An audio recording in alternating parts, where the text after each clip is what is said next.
It's a new king crab season on Alaska's Bering Sea. A handful of adventurers will battle the weather, rough waves, and deadly steel. Watch out, watch out! For the chance of big money in this modern-day gold rush. Over the past decade, 41 men have lost their lives fishing for crab in the Bering Sea.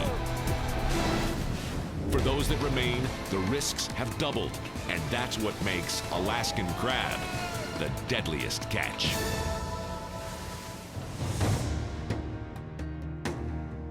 This year, a change in Fish and Game regulations has cut the fleet from 250 boats down to just 89. But the overall number of crab to be caught has not changed. To meet their quotas, the crews that remain are facing a 3-week marathon of pain. The boats are set to leave in the morning. Captains gather for a final toast before heading out. Yeah, here's the fishing game. Kiss me off. When dawn breaks at Dutch, the fleet has been cleared to disembark. But there's 2 problems. The weather is rotten. A dangerous combination of weather patterns is converging on the Alaskan fishing grounds. And it's Friday. You can leave at 11:59 on Thursday night, or you can leave at 12:01 on Saturday morning. But the superstition is don't leave port on Friday. Aboard the Cornelia Marie, Captain Phil Harris has his crew loading the tons of bait they'll need to start their season. Greenhorn Jake Harris is the low man on the totem pole. He's also the skipper's son. Aboard the Time Bandit, Captain Jonathan Hillstrand is going fishing. Foul weather and bad luck be damned. Yeah, we're just taking off. So I tell you I love you, but I'll be back in a couple weeks. Be good, fight the good fight. On board the Maverick, the weather is just one of their problems. They failed their Coast Guard inspection and haven't been cleared to leave. Our stability report was the big one right here. States how much weight we can carry on deck. I don't want to be a pessimist, but it's not looking too good right now. The responsibility of passing inspection falls on deckhand Blake Painter. He's been promised the captain's job by current captain and owner Rick Kwasnick. Getting the boat seaworthy is his first test of command. The fleet is finally ready to cast off. They're sent off with the traditional Dutch harbor blessing. Let us pray. Father in heaven. As an ominous dawn breaks over the sea, it's time for the Cornelia Marie to begin fishing. On a crab boat, an alarm is never a good sign. Down in the engine room, Roger and Walt find oil in the coolant system, a sure sign of a severe mechanical problem. Unbelievable. One engine down and headed straight into a storm.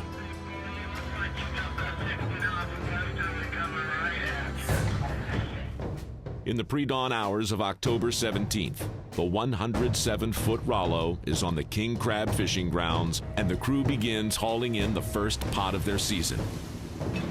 The only thing that comes up is a frayed and broken line. The pot is still on the bottom. That last pot could cost this boat $3,000 to $4,000 this season. We're off to start. Barely outrunning the worst of the weather, the Cornelia Marie is limped back to Dutch Harbor with a blown head gasket. The engine is not the only thing broken on the Cornelia Marie. Captain Phil's 19-year-old son, Jake, may have a broken wrist, which will end his fishing season before it starts. A few slips away, the small 92-foot Maverick has yet to leave port. Despite his relationship with Rick, Blake hasn't yet earned the crew's respect. Rick's got all the experience I need, and Blake don't.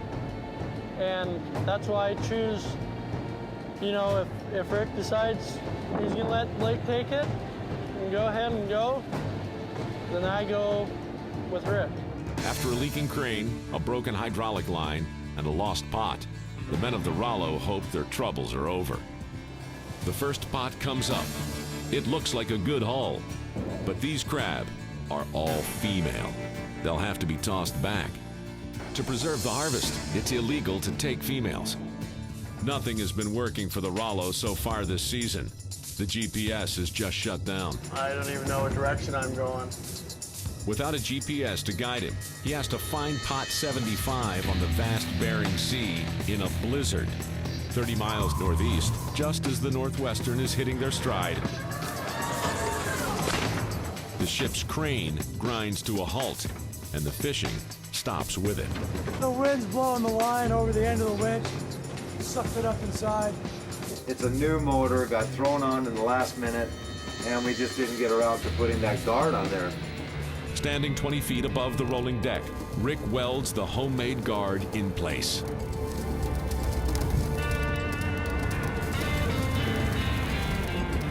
With the crane fixed, the crew gets back to hauling crab. Work on the Bering Sea is a test of mental and physical endurance that not everyone is able to bear.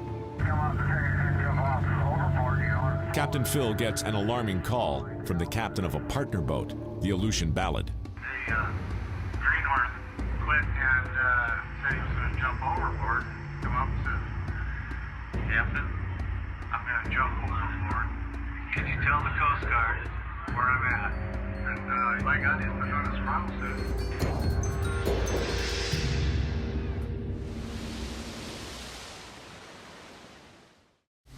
Own the Deadliest Catch experience. Buy Deadliest Catch on DVD.